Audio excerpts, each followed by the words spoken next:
Bonjour peuple béni de l'Éternel, que le Seigneur nous accorde sa paix ce matin. Nous célébrons et exaltons notre Dieu pour sa fidélité.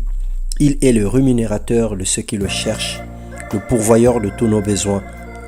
La gloire des rachetés, ce qu'il a commencé dans nos vies, il l'achèvera et rien n'arrêtera sa main pour agir en notre faveur. Que le Seigneur te bénisse. Bienvenue dans notre partage quotidien. Ce matin, nous allons partager la parole de Dieu sous le thème « Prier en faveur d'eux » qui n'est autre que l'intercession. Dans Actes, le chapitre 12, le verset 1 à 5, il est écrit « Vers la même époque, le roi Hérode se mit à maltraiter quelques membres de l'église de Jérusalem. Il fit tuer par l'épée Jacques, le frère de Jean, quand il s'aperçut que cela plaisait aux Juifs. Il fit aussi arrêter Pierre. Il voulait le faire comparaître devant le peuple après la Pâque. Pierre était donc sous bonne garde dans la prison, mais l'Église priait ardemment Dieu en sa faveur. Mon frère, ma soeur, très souvent, c'est l'homme ou la femme en général qui crie vers Dieu. C'est l'homme qui implore Dieu pour un secours ou qui lui fait des instances prières pour lui demander une situation ou pour lui demander d'intervenir dans sa vie. Mais ici, à deux reprises, nous voyons dans la parole de Dieu que Dieu également aussi a eu besoin de l'homme. Dieu a eu besoin de toi, Dieu a eu besoin de moi. Et Dieu nous parle encore aujourd'hui.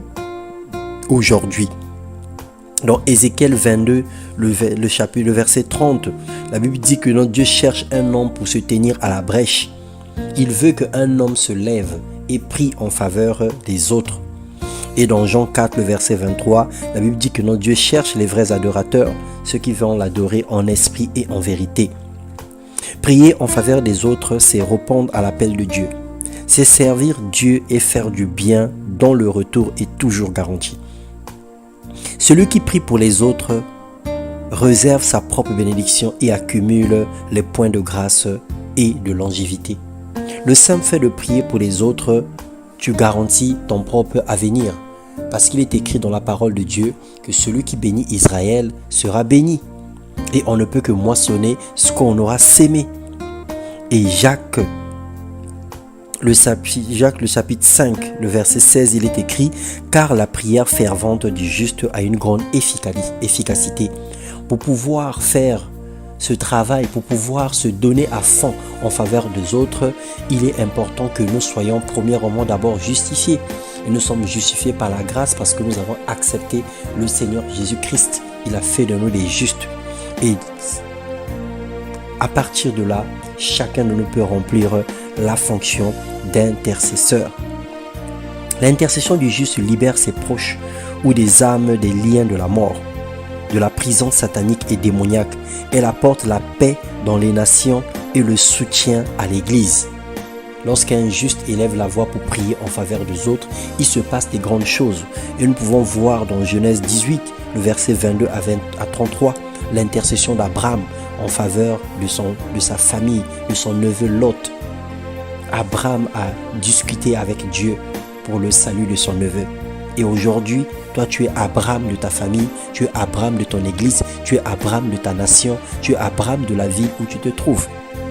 Ta prière jouera un rôle important pour la délivrance des âmes qui sont en captivité. L'Église aujourd'hui a besoin d'une génération des hommes et des femmes dont le feu de la prière brûle en eux. Les chrétiens discrets, disponibles, dévoués, désintéressés et passionnés pour servir Dieu. Le Seigneur a besoin de toi, le Seigneur a besoin de moi. Le Seigneur a besoin que tu lui donnes tous les jours 10 minutes ou plus dans sa présence pour prier pour une personne qui est en difficulté, pour recommander une vie qui est en péril, pour prier pour le salut d'une personne qui est perdue. Sortons des critiques, sortons des moqueries de tous les jours. Faisons l'œuvre des intercesseurs. Prions en faveur des autres.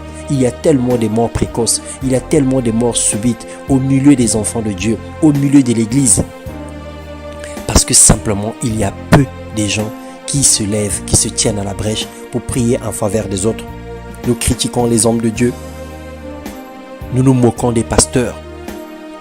Nous postons des actions honteuses et négatives des hommes de Dieu. Mais combien de minutes prenons-nous dans la prière pour prier en faveur d'eux? N'ignorez pas qu'ils sont des humains. N'ignorez pas qu'ils sont des hommes. Après avoir accepté de servir le Seigneur, d'abandonner tout ce qu'ils ont comme responsabilité pour pouvoir se tenir à la brèche, pour pouvoir servir le peuple, pour pouvoir être à la bergerie, c'est une chose difficile. C'est un combat perpétuel avec le diable. Alors si ces hommes ne sont pas soutenus par la prière, ils vont être fatigués. Ils vont se relâcher un jour. Et nous pouvons nous inspirer de l'histoire de Moïse. Moïse qui était la bouche de Dieu, qui était l'ami de Dieu. Mais Moïse s'est retrouvé dans une situation où il a fallu Hur et Aaron pour lui soutenir les mains. Parce qu'il était en prière, il était en train d'intercéder lorsque Josué combattait. Il a eu besoin de Hur et Aaron pour lui soutenir. Et la Bible dit que non, lorsque les mains de Moïse étaient élevées, Israël avait la victoire. Et lorsque ses mains faiblissaient, ils étaient dans la défaite.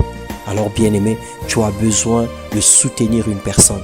Autant que tu as besoin du soutien, tu as également besoin de soutenir les autres. Et en soutenant les autres, le Seigneur lui aussi enverra les anges, enverra des personnes qui vont aussi prier en ta faveur. Ce matin, nous voulons prier, Père Céleste.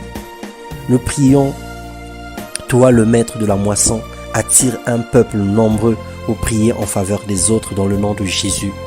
Je prie Seigneur pour toutes les personnes qui reçoivent ce message, pour toutes les personnes qui nous écoutent ce matin. Seigneur, que ta grâce se repose dans